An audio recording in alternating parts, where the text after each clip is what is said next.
नमस्कार दोस्तों, राजकीय महाविद्यालय सूरतगढ़ के यूट्यूब चैनल पर आपका स्वागत है। आज का हमारा टॉपिक भारत का भूगोल पुस्तक से है और आज का हमारा टॉपिक भारत के भौतिक प्रदेशों से संबंधित है। इसमें आज हम भारत के भौतिक प्रदेशों में से उत्तरी पर्वतीय प्रदेश का डिटेल से अध्ययन करेंगे। इससे पहले के हमने लेक्चर में बात की थी कि भारत को भौतिक दृष्टि से हम 5 बड़े भागों में बांट सकते हैं। उत्तर का पर्वतीय प्रदेश, उसके दक्षिण में गंगा का विशाल मैदान, उससे दक्षिण में प्रायद्वीपीय पठार, उसके बाद तटीय मैदान और 5वां द्वीप समूह। तो आज हमारा टॉपिक है उत्तरी पर्वतीय प्रदेश। तो आज हम उत्तरी पर्वतीय प्रदेश पर विस्तार से बात करेंगे। उत्तरी पर्वतीय प्रदेश या हिमालय प्रदेश। हिमालय पर्वत जो है वो विश्व की नवीन वलित पर्वत श्रेणियों में गिने जाते हैं, यानी इनकी उत्पत्ति जो है वो ज्यादा पुरानी नहीं है। ये नए पर्वतों में है। विश्व में जितने भी पर्वत हैं उनमें नए पर्वतों में से एक है ये। तो ये नवीन वलित पर्वतों की श्रेणी में आते हैं। हिमालय की समकालीन पर्वत श्रृंखलाएं जो है वो यूरोप में आल्प्स पर्वत श्रृंखला के नाम से, उत्तरी अमेरिका में रॉकीज पर्वत श्रृंखला के नाम से, दक्षिणी अमेरिका में एंडीज पर्वत श्रृंखला के नाम से, अफ्रीका में एटलस पर्वत श्रृंखला, ये जो है वो विश्व की नवीन वलित पर्वत श्रेणियों में गिनी जाती हैं और हिमालय भी उन्हीं में से एक है।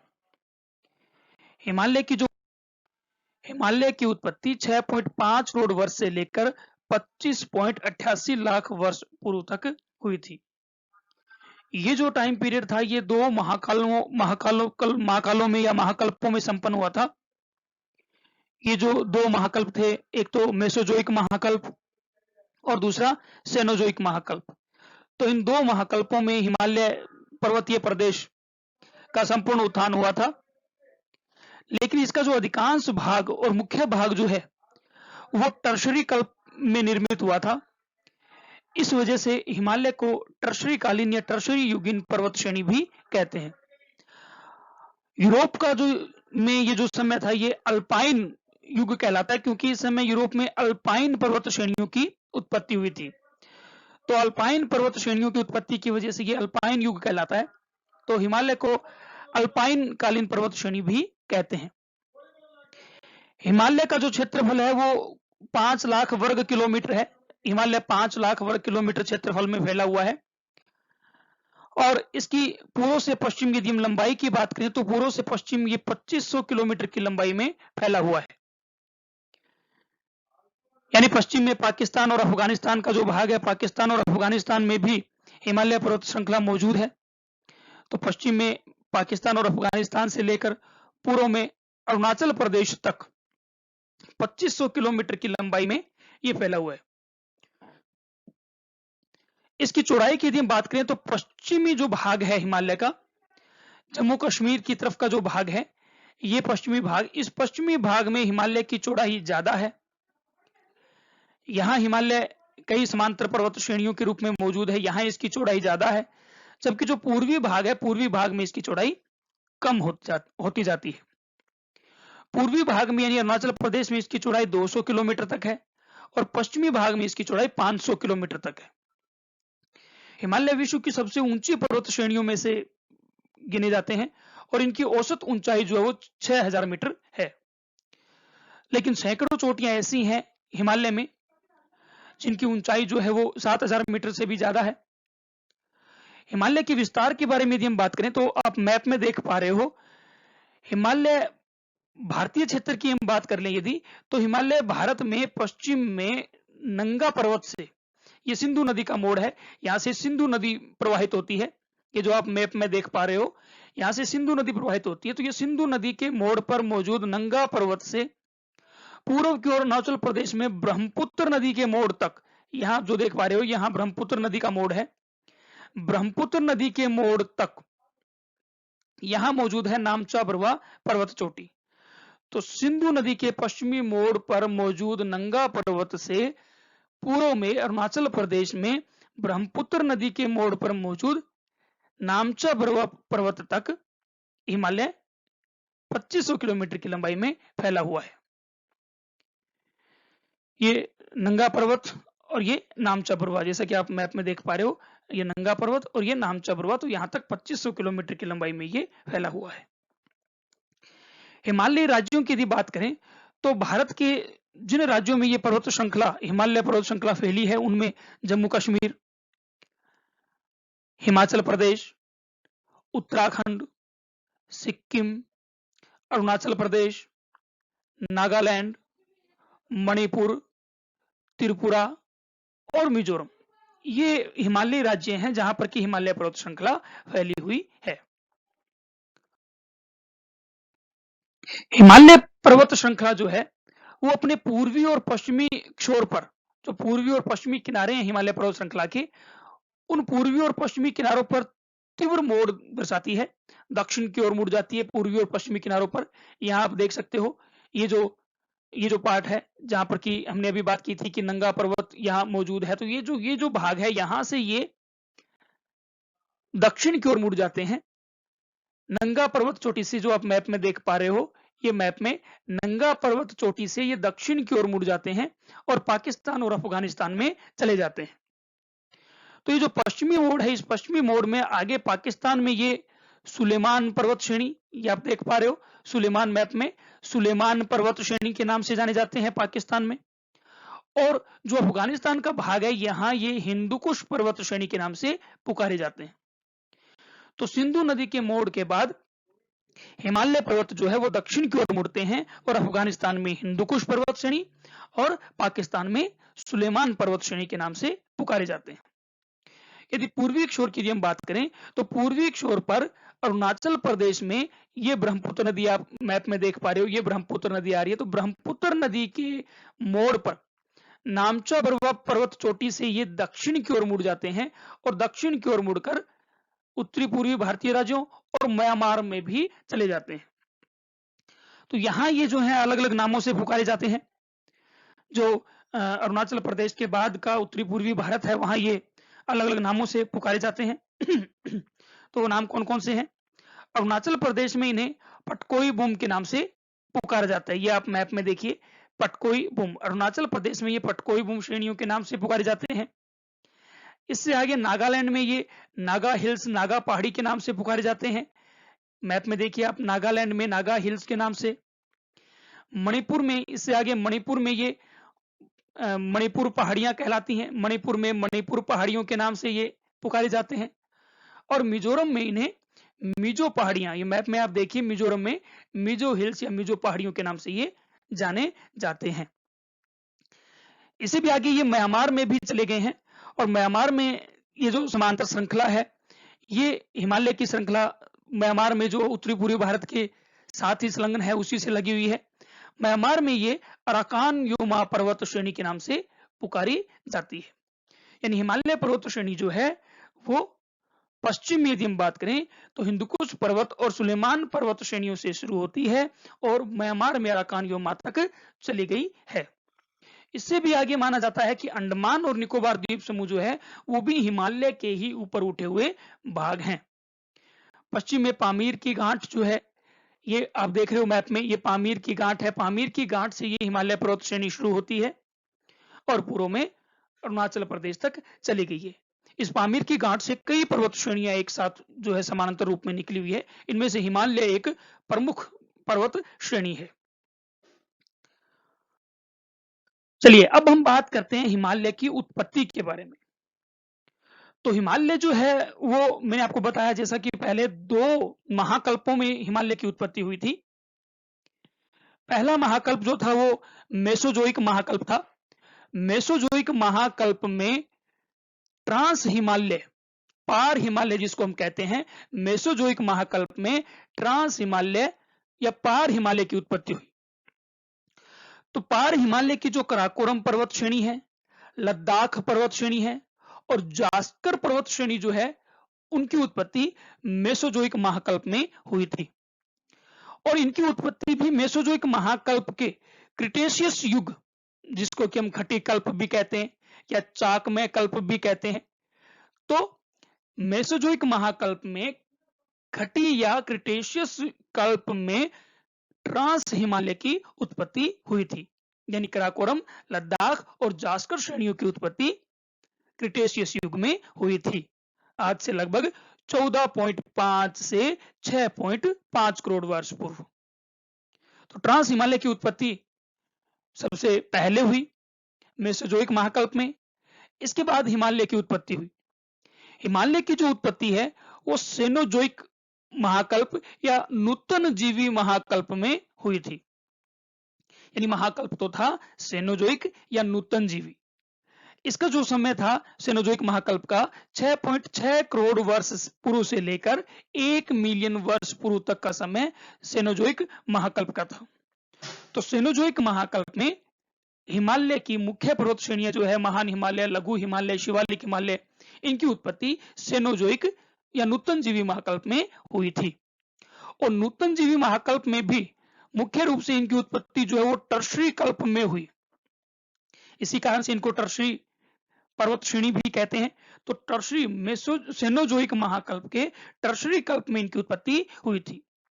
जो सेनोजोइक महाकल्प था, ये देखिए सेनोजोइक महाकल्प को बताया गया है। सेनोजोइक महाकल्प था, इसमें टर्शरी कल्प हुआ। इस टर्शरी कल्प में एक उपकल्प हुआ जिसका नाम था पेलियोजीन उपकल्प।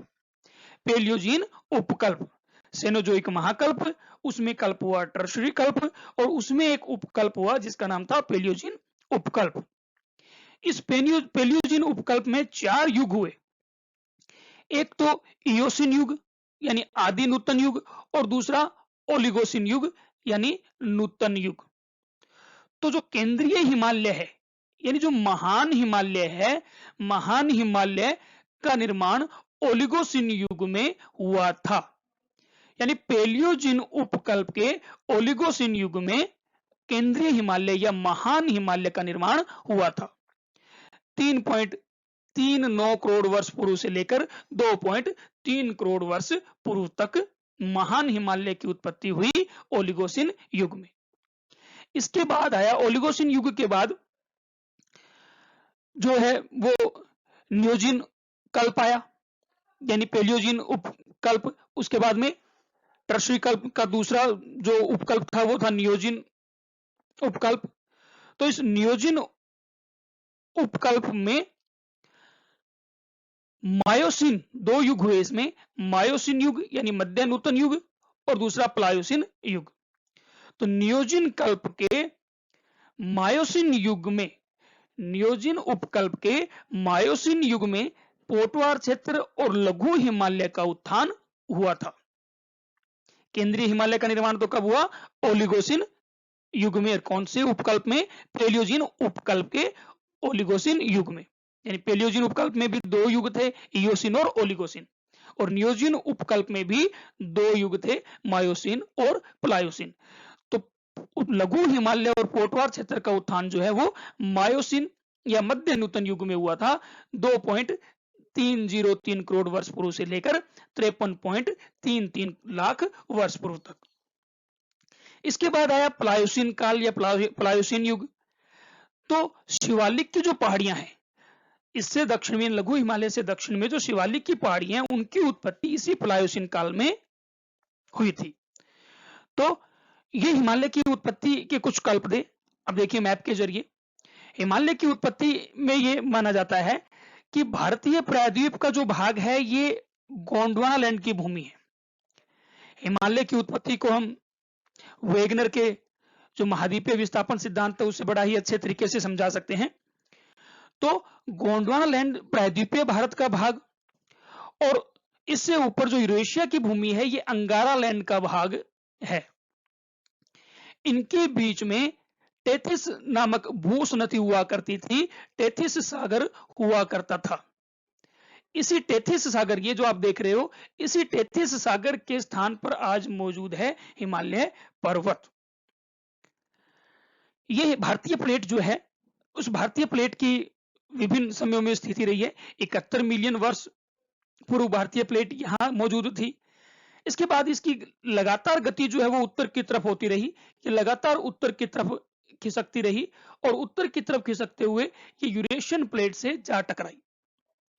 और जब ये यूरेशियन प्लेट से टकराई तो इनके बीच का जो तैतीस भूस्नति में मौजूद अवसाद था, वो अवसाद यहां देखिए इस तीसरे मैप में आप, तैतीस भूस्नति में जो अवसाद था, इस अवसाद पर दबाव पड़ा और दबाव पड़ने से यूरेशियन प्लेट और भारतीय प्लेट के किनारों पर उत्पत्ति हुई हिमालय पर्वत की।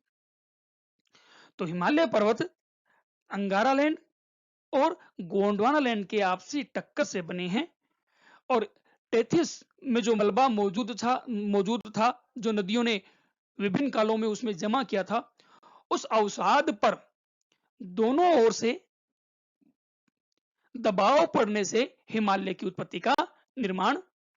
उत्पत्ति हुई। तो ये हिमालय की उत्पत्ति से संबंधित कुछ बातें।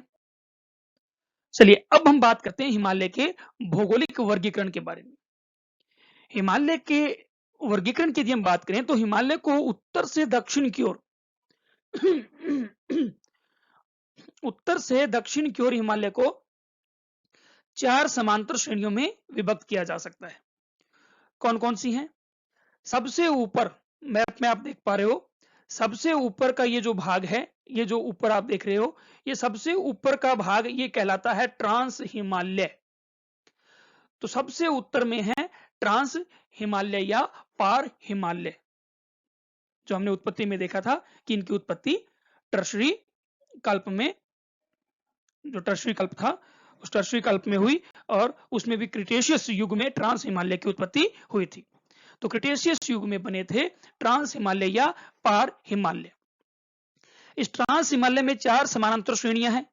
सबसे उत्तर में है कराकोरम पर्वत श्रेणी, ये जो आप मैप में देख पा रहे हो 1 नंबर, ये कराकोरम पर्वत श्रेणी है। फिर इसके बाद दूसरी है लद्दाख श्रेणी, इसी के दक्षिण में आप ये जो 2 नंबर देख पा रहे हो, ये लद्दाख श्रेणी है। इसी के दक्षिण में इसी के समानांतर है जास्कर श्रेणी, ये जो आप 3 नंबर देख पा रहे हो, ये है जास्कर श्रेणी मैप में। और इसी के समानांतर इसके दक्षिण में है कैलाश श्रेणी, ये जो आप 4 नंबर की पर्वत श्रेणी यहां मैप में देख पा रहे हो, ये है कैलाश श्रेणी।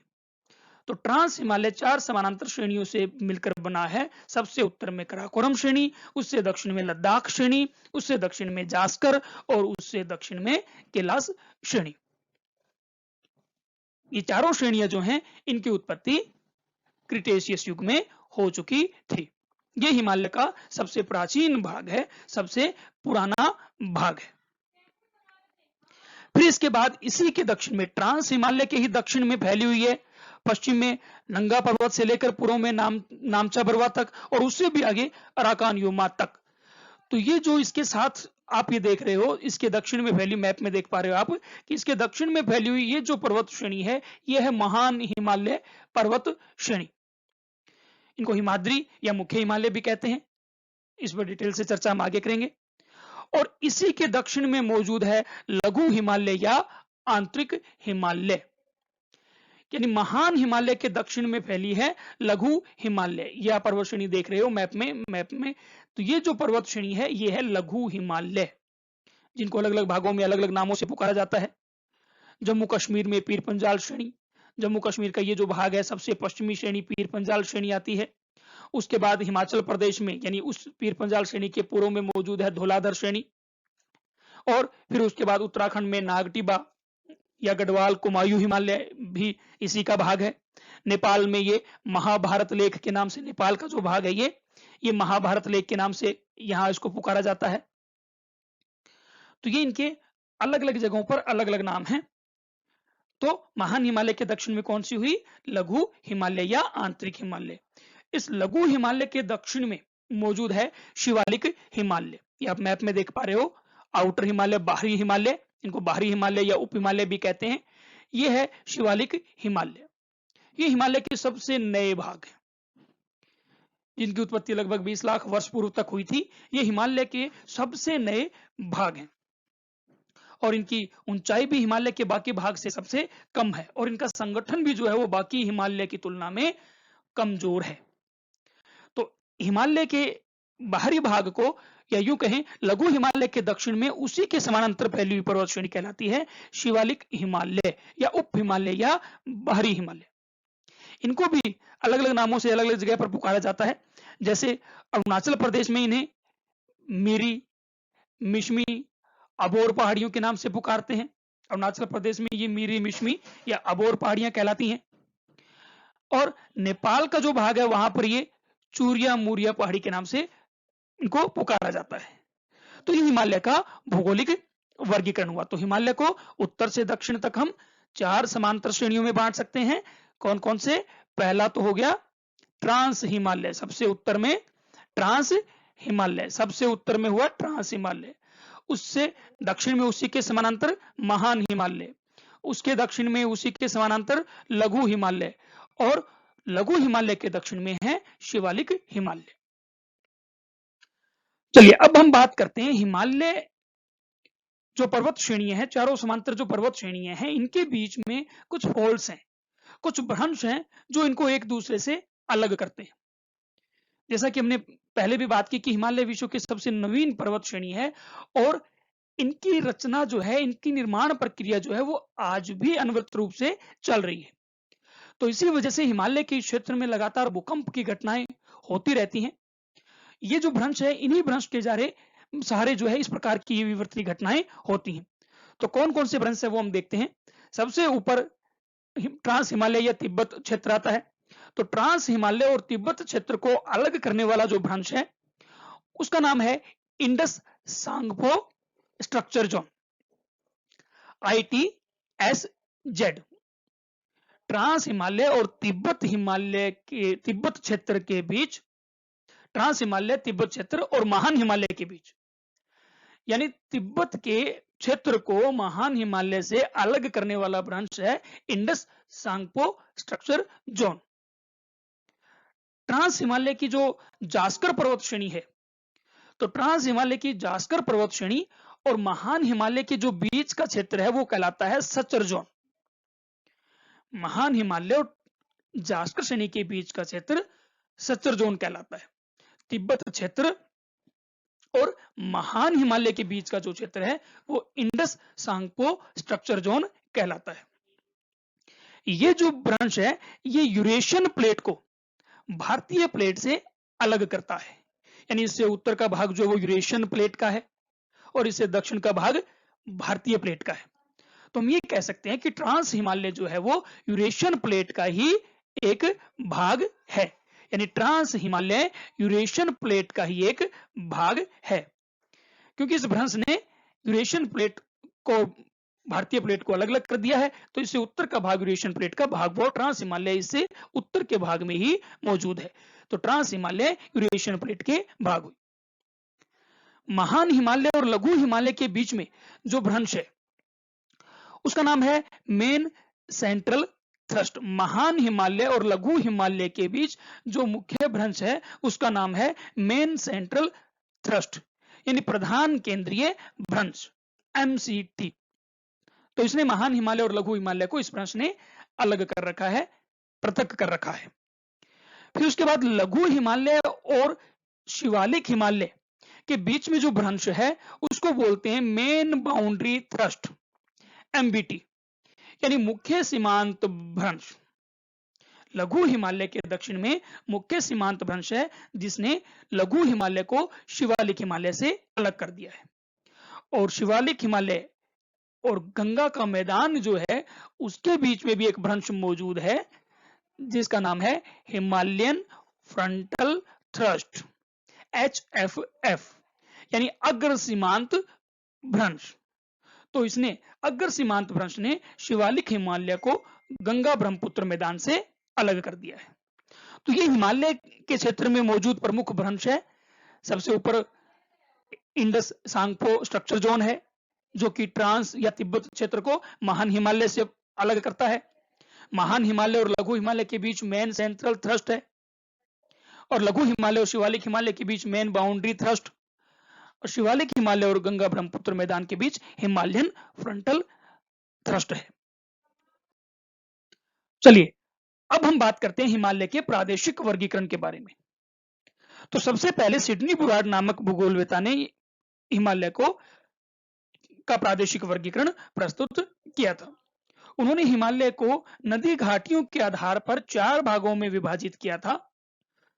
सबसे पहले पंजाब हिमालय।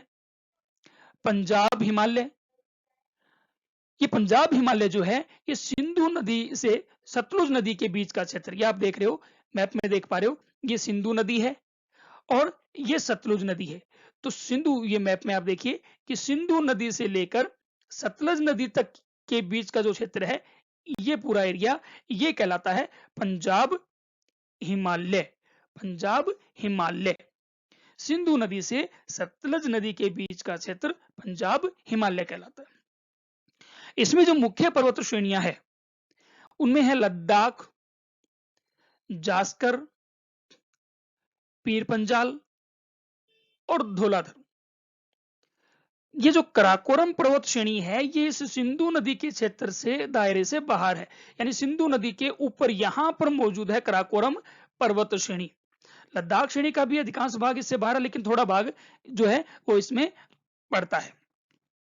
तो प्रमुख पर्वत श्रेणियां लद्दाख, जास्कर, पीर पंजाल और धौलाधर है। तो मुख्य तो जास्कर, पीर पंजाल और धौलाधर पर्वत श्रेणियां ही इस क्षेत्र में मौजूद है। यानी यहाँ ऊपर मौजूद है जास्कर पर्वत श्रेणी, उसके दक्षिण में यहाँ मौजूद है पीर पंजाल पर्वत श्रेणी और उसके साथ यहाँ पर मौजूद है धौलाधर पर्वत श्रेणी।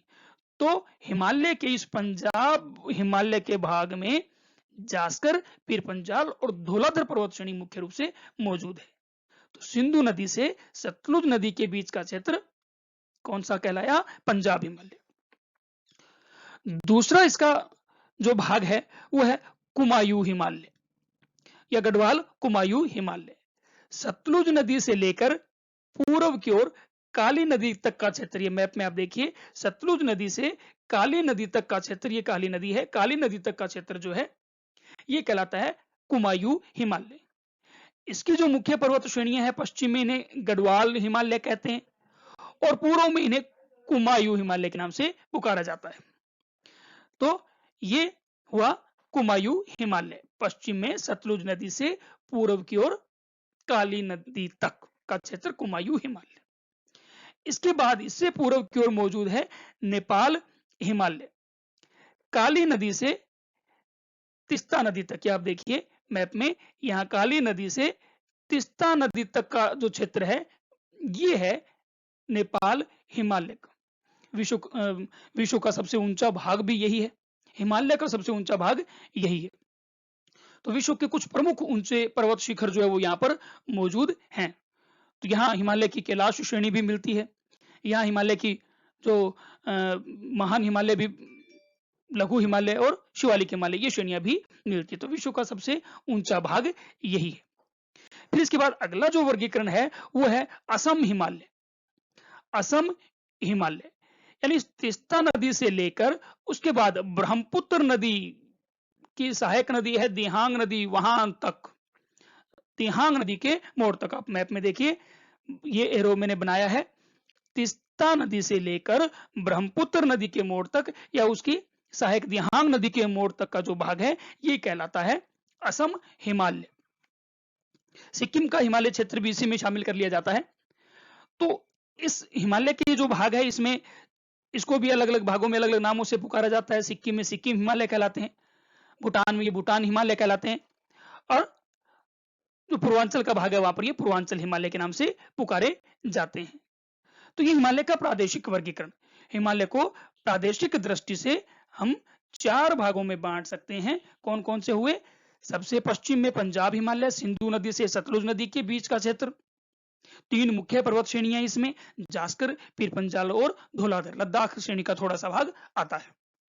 दूसरा कुमायूं हिमालय, सतलुज नदी से लेकर काली या सरयू नदी तक का क्षेत्र। फिर उसके बाद तीसरा नेपाल हिमालय, काली नदी से लेकर तीस्ता नदी तक का क्षेत्र। और चौथा असम हिमालय, तीस्ता नदी से लेकर ब्रह्मपुत्र या दिहांग नदी तक का क्षेत्र असम हिमालय कहलाता है। धन्यवाद।